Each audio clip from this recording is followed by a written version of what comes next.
البدع والأهواء، أهل البدع العقائدية وأهل البدع السياسية.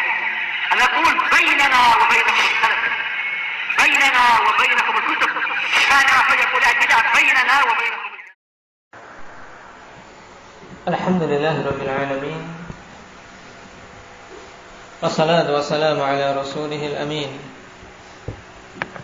وعلى آله وأصحابه ومن تبعهم بإحسان إلى يوم الدين. Ikhwanil kiram rahimani wa rahimakumullah. Kita masih pada pembahasan poin yang ke-21 berhubungan dengan permasalahan apa akidah. Setelah kita lewati alhamdulillah bahwasanya seorang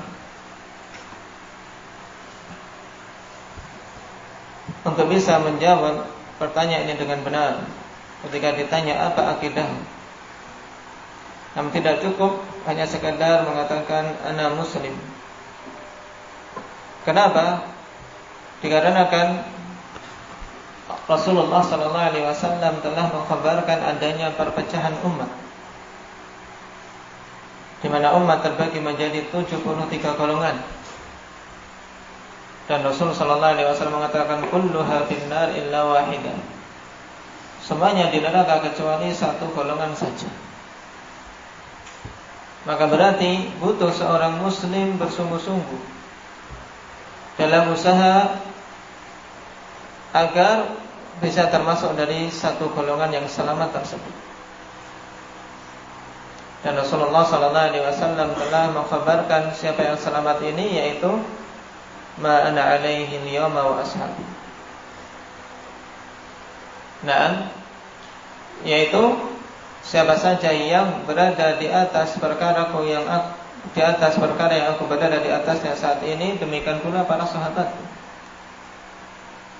Nah, jadi siapa saja yang ingin selamat, maka wajib mengikuti metode Rasulullah SAW dan metode para sahabat dalam beragama. Inilah yang kemudian diistilahkan dengan apa? Dengan Sunni Salafi. Taib Sunni karena dia mengikuti sunnah Nabi SAW. Salafi karena dia menisbahkan pemahaman dia kepada para salaf. Dan kemarin telah kita pelajari makna salaf. Nah, apa makna salaf kemarin, Pak Alvin? Bisa dilihat dari dua segi pandang. Satu saja. Segi pandang yang pertama apa? Nah, ahsanta barakallahu fiik. Nah, para salaf dilihat dari sisi zaman, yaitu apa? 3 generasi awal umat ini yang mendapatkan rekomendasi dari Rasul SAW tentang kebaikannya. Sahabat, kemudian tabi'in dan tabi'in. Kemudian segi pandang yang kedua apa, Ridwan?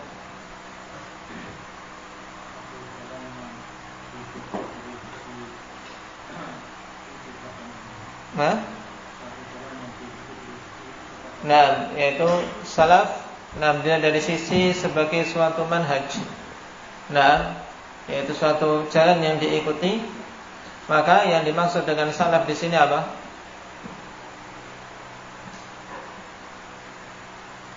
Yang dimaksud dengan salaf di sini apa? Tadi baru apa? Sisi pandangnya. Nah, makna salaf dilihat dari sisi pandang bahwasanya itu suatu manhaj, nah, yang diikuti dalam akidah dan amalan. Atau dengan kata lain, nah, salaf dilihat dari sisi pandang umum. Lalu maknanya apa? Salaf kalau dilihat dari sisi pandang umum ini.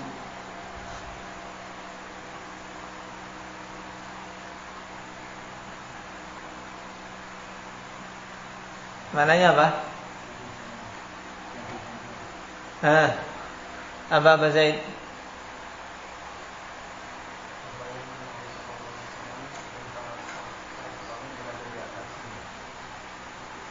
Nah, dalam i'tiqad dan amalan. Baik. Ya, sisi pandang yang kedua diingat kembali alhamdulillah, ana ulangi. Naam, yaitu kalau tadi bi'tibari zaman, dilihat dari sisi apa zamannya, maka yang dimaksud dengan salaf adalah 3 generasi awal. Yang kedua, alhamdulillah, bi'tibaril manhaj al-muttaba' fil i'tiqadi wal amal. Dilihat dari sisi itu dilihat dari sisi apa? Manhaj yang diikuti dalam akidah dan amalan. Atau dengan kata lain bi'tibarin 'am, dilihat dari sisi umum. Maka yang dimaksud dengan salaf adalah apa? Al-manhaj alladzi kana 'alaihi an-nabiy sallallahu alaihi wasallam was-salafus salih. Yaitu manhaj yang Nabi sallallahu alaihi wasallam berada di atasnya dan para salafus salih min ahli al-qurun ats-tsalatsa al-mufaddalah, dari apa? 3 generasi yang diutamakan fil i'tiqadi wal amal, dari sisi i'tiqad dan amalan. Baik, wa kullu man iktada bihim wa sara ala manhajihim fa huwa minhum. Dan siapa saja yang mengikuti mereka dan berjalan di atas manhaj mereka, maka dia termasuk dari apa? Salaf. Secara ringkasnya berarti diingat-ingat. Pengertian salaf secara umum berarti alhamdulillah, yang dilihat dari sisi itu suatu manhaj, suatu metode dalam berakidah dan dalam beramal. Berarti yang dimaksud dengan salaf di sini adalah apa? Metode atau jalan yang Nabi sallallahu alaihi wasallam dan para salaf dari kalangan sahabat, tabi'in dan tabi'in tabi'in berada di atasnya dalam permasalahan akidah dan amal.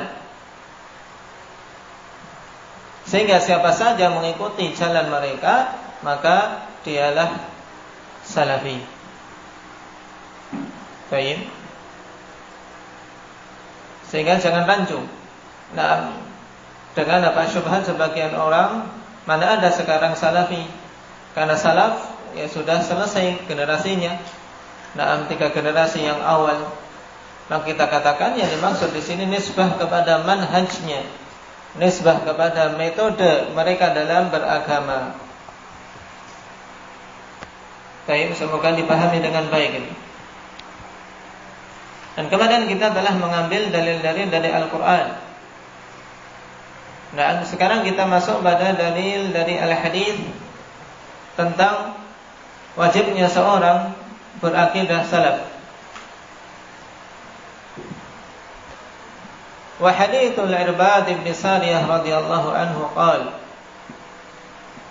wa'adana Rasulullah sallallahu alaihi wasallam mau'izatan balighah dharafat minha al-'uyun wa wajilat minha al-qulub. Hadits Irbad bin Sariyah yang masyhur ikhwanillah, yang insyaallah kebanyakan antum telah menghafalnya. Hadits ini disebutkan oleh Imam An-Nawawi rahimahullah ta'ala dalam As-Sahih, dalam Arba'in beliau. Irbad mengatakan Rasul sallallahu alaihi wasallam menyampaikan mau'izah kepada kalian dengan mau'izah yang sangat mendalam. Zarafat minhal uyun, sehingga mata-mata mencucurkan air matanya. Wa wajilat minhal qulub, dan hati-hati pun menjadi apa? Menjadi takut. Takut kepada Allah Subhanahu wa taala. Wa dzakara al-haditsa wa fihi, dan beliau pun menyebutkan hadis di mana para sahabat radhiyallahu alaihim kemudian bertanya, ya Rasulullah, ka'annaha mau'izatu muwaddi'in fa'usina. Seakan-akan ini adalah nasihat perpisahan, maka berilah wasiat kepada kami. Rasulullah sallallahu alaihi wasallam mengatakan, usikum bitaqwallah was-sam'i wat-tha'ah. Wa in ta'ammara 'alaikum 'abdul habashi fa innahu may ya'ish minkum fasayara ikhtilafan katsira. Aku wasiatkan kepada kalian untuk mendengar dan taat. Aku wasiatkan kepada kalian sebelum itu untuk bertakwa kepada Allah dan mendengar serta taat terhadap apa? Terhadap pemimpin kalian. walaupun yang memimpin kalian adalah seorang budak Habasyah. Sesungguhnya orang yang hidup panjang di antara kalian akan mendapati perselisihan yang banyak. Nah, setelah itu, fa'alaikum bisunnati wa sunnatil khulafa'il mahdiyyin ar-rasyidin. Maka wajib atas kalian untuk berpegang teguh dengan sunnahku dan sunnah khulafa, sunnah-sunnah para khalifahku, yang sifat mereka al-mahdiyyin, yang mendapatkan hidayah, mendapatkan petunjuk, ar-rasyidin, yang berada di atas al-haq. Ini jalan keluar yang disebutkan oleh Nabi sallallahu alaihi wasallam untuk bisa keluar dari apa? Ikhtilaf. Setelah beliau mengkhabarkan, fa innahu may ya'ish minkum fasayara ikhtilafan katsira. Orang yang hidup di antara kalian akan melihat perselisihan yang banyak. Jalan keluarnya untuk bisa selamat adalah berpegang teguh dengan sunnahku dan sunnah khulafaur rasyidin. Tamassaku biha, berpegang teguhlah kalian dengannya, wa'addu 'alaiha bin nawajid, dan gigitlah sunnah itu dengan gigi geraham kalian. Wa iyyakum wa muhdatsatil umur, dan jauhilah oleh kalian perkara-perkara yang diada-adakan, ya, perkara-perkara baru yang diada-adakan. Fa inna kulla muhdatsatin bid'ah, sebab sungguhnya semua perkara baru dalam agama ini adalah kebid'ahan. Wa kullu bid'atin dhalalah, dan semua kebid'ahan itu sesat. Hadits ikhwani fillah rawahu Ahmad wa Abu Dawud wa Sahih Albani kama fil Irwa wa hasanahu al-Wadi'i fi Sahih al-Musnad. Jadi bersepakat dua imam ahli hadits abad ini tentang apa? Keabsahan hadits, bahwasanya hadits sabit sebagai hujjah. Adapun syahid yang menjadi inti pendalilan hadits ini di mana ikhwani fillah? Rasul sallallahu alaihi wasallam setelah mengkhabarkan tentang adanya perselisihan, baik, beliau memerintahkan kepada umat untuk mengikuti sunnah beliau dan sunnah orang setelah beliau, yaitu dari kalangan khulafaur rasyidin. Nah, baik. Di sini jelas kalau ingin selamat ya wajib mengikuti sunnah Rasul sallallahu alaihi wasallam. Dan apa? Sunnah khulafaur rasyidin yang mereka bersepakat di atasnya. Bukan maksudnya di sini sunnah salah satu dari khulafa, tapi apa? Naam, apabila mereka bersepakat maksudnya. Adapun ketika salah satu melakukan dan diselisih yang lain, maka ini bukan sunnah yang dituntut kita mengikutinya. Sebagaimana ditegaskan oleh Ibnu Hazm dan yang lainnya, yang wajib untuk kita ikuti adalah ijma' mereka, kesepakatan para khulafaur rasyidin.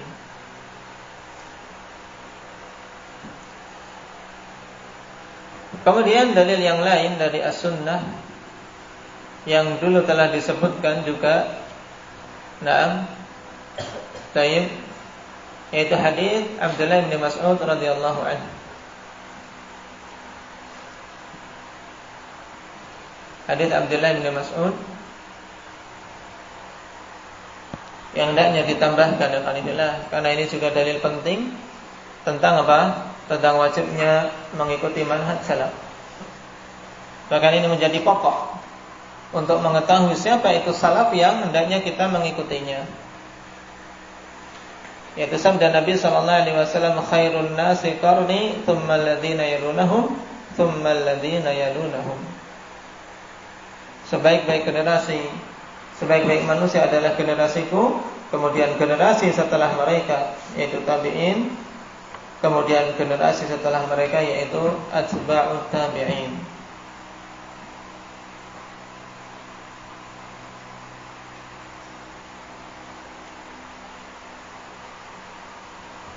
Hadis ada kelanjutannya, tapi ini syahid yang menjadi inti. Diriwayatkan oleh Imam Bukhari dan Muslim.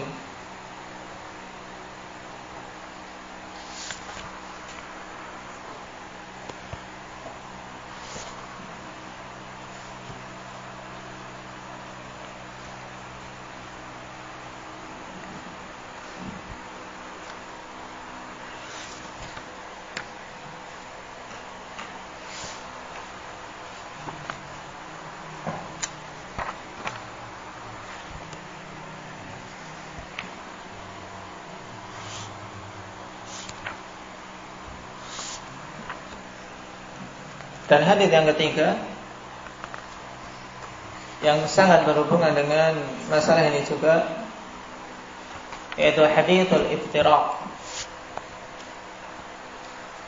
Karena pada sebagian riwayat hadits iftiraq menegaskan ikhwanifillah tentang wajibnya kita mengikuti apa yang Rasul sallallahu alaihi wasallam berada di atasnya, juga para sahabat berada di atasnya, sebagaimana diisyaratkan di depan tadi. Jadi hendaknya ditambahkan. Nah, yaitu hadis Auf bin Malik radhiyallahu anhu, di mana Rasul sallallahu alaihi wasallam mengatakan, "Iftaraqatil yahud ala 71 firqah, wa wahidatun fil jannah wa 70 fil nar." Orang-orang Yahudi terpecah menjadi 71 golongan. Satu golongan di surga dan 70 golongan di neraka. Wa iftaraqatin nasara ala 72 firqah, fa 71 fil nar wa wahidatun fil jannah. Dan orang-orang Nasara terpecah menjadi 72 golongan. 71 berada di neraka dan satu golongan di surga. Walladzi nafsu Muhammadin biyadihi, dan demi zat yang jiwa Muhammad berada di tangannya, Rasul sallallahu alaihi wasallam bersumpah. Kemudian beliau mengatakan, la taftariqanna ummati ala 73 firqah, sungguh umatku ini akan terpecah belah menjadi 73 golongan. Ini sunnatullah. Ini ketetapan dari Allah yang Rasulullah sallallahu alaihi wasallam beritakan kepada kita, mesti terjadinya. Kita tidak akan mungkin untuk menghalang-halangi terjadinya hal tersebut, karena itu sudah Allah tetapkan. Lalu apa yang kita usahakan? Ya, kita mengusahakan untuk bisa selamat dari apa? Dari golongan yang menyimpang tadi. Karena Rasul sallallahu alaihi wasallam khabarkan wahidatun fil jannah, satu golongan berada di surga, wa 72 finnar, dan 72 golongan di neraka. Qila ya Rasulullah man hum? Qala al-jamaah. Dikatakan, ya Rasulullah, siapa mereka ini? Maka Rasul sallallahu alaihi wasallam menjawab, al-jamaah. Mereka itu adalah al-jamaah. Baik. Hadis dikeluarkan oleh Ibnu Majah. Dan Imam Al-Albani rahimahullah taala mengatakan jayyid.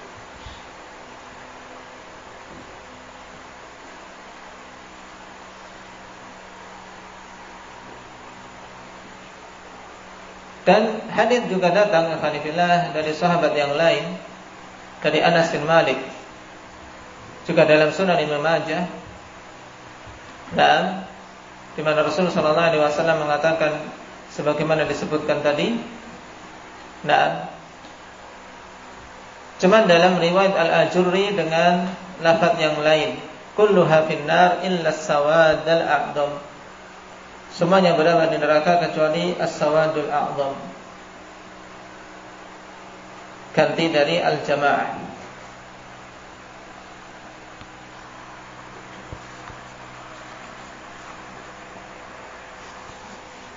Kemudian datang juga riwayat yang lain tentang hadits iftiraq. Ya, ini semua ikhwanifillah menunjukkan bahwasanya hadits ikhwanifillah muhtajjun bih, yaitu yang tidak akan mungkin kita ingkari. Karena datang dari banyak riwayat. Dalam sebagian riwayat dari hadits Abdullah ibn Amr bin al-As, ketika ditanya siapa mereka ini, Rasulullah sallallahu alaihi wasallam mengatakan, ma ana alaihi al-yawma wa ashabi. Inilah penafsiran satu sama lain terhadap hakikat satu golongan yang selamat. Al-jamaah, as-sawadul a'dham, juga apa? Ma ana alaihi al-yawma wa ashabi, yaitu apa saja yang aku berada di atasnya pada hari ini, demikian pula para sahabatku. Itulah apa? Perkara yang akan menyelamatkan kalau seorang mengikutinya. Baik. Oleh karena itulah Ibnu Mas'ud radhiyallahu anhu dalam atsar yang sahih Nah, sebagaimana diriwayatkan oleh Ibnu Asakir rahimahullah taala ketika menafsirkan al-jamaah, ya al-jamaah ma wafaqal haqqa wa in kunta wahdak. Jamaah adalah apa saja mencocoki al-haq walaupun engkau sendirian. Perkataan siapa ini? Abdullah bin Mas'ud. Dikeluarkan oleh Ibnu Asakir.